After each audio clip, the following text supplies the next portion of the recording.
Hallelujah, hallelujah, hallelujah. Today's Friday sermon shall be taken from the book of Romans chapter 9 from verse 6 to 13. I repeat, the book of Romans chapter 9 from verse 6 to 13. However, before I proceed, I'd like to thank my Father in Christ and Shepherd for giving me the opportunity to read these holy words to our congregation and to our family.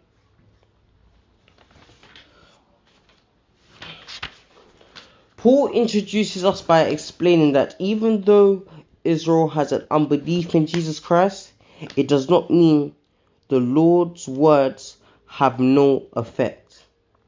This is shown in the first verse of today's Friday sermon, in which it says, "Not as though the word of God have taken none effect, for they are not all Israel which are of Israel."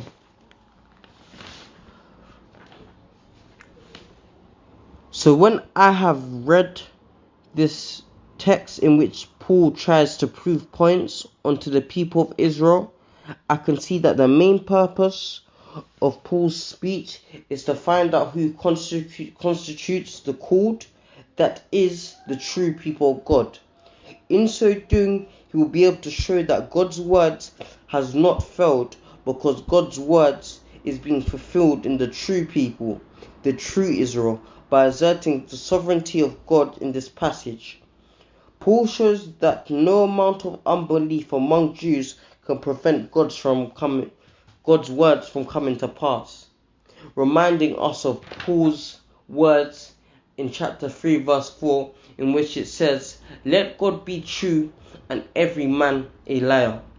If God is fulfilling his words among the true people, and if every man is unfaithful and a liar, it will not prevent God from being true.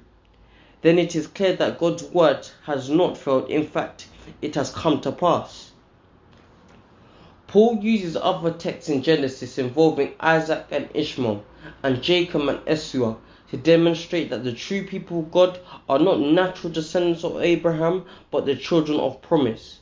God promised that Abraham would bear Isaac through Sarah, and God promised that the younger son Jacob would be the heir.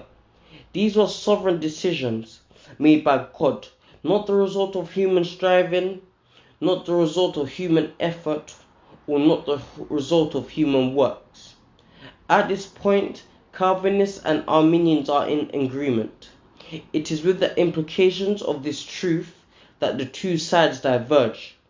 Calvinists assert that Paul is talking about the salvation of Isaac and Jacob and the consequent damnation of Ishmael and Esau. They also assert that if God chose Isaac and Jacob apart from works, then he must do the same today. To remove the Arminian element, and Calvinists include faith as a work, as if Paul is denying that faith plays a role in the eternal destinies of men. But Paul is not talking about the salvation of these men. As my argument below will prove, he's talking about the establishment of the nation, identifying Israel as God's chosen people. The point Paul wants to make is that when God did this, he did not make a sweeping generalization to all, that all the physical descendants of Abraham constituted the people of God. Rather, only the children of promise are counted as the true seed. Paul has already proven that the promise comes by faith, so he is confident his readers will not draw the wrong conclusion from his words here.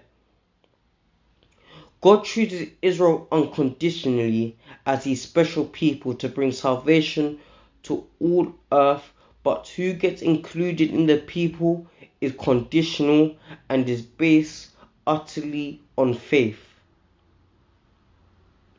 I strongly believe, from what I've read within this passage, Paul is finding several different points to argue against the Jews, to say that God has not neglected Israel and God has not failed Israel. If anything, it is Israel that has failed God.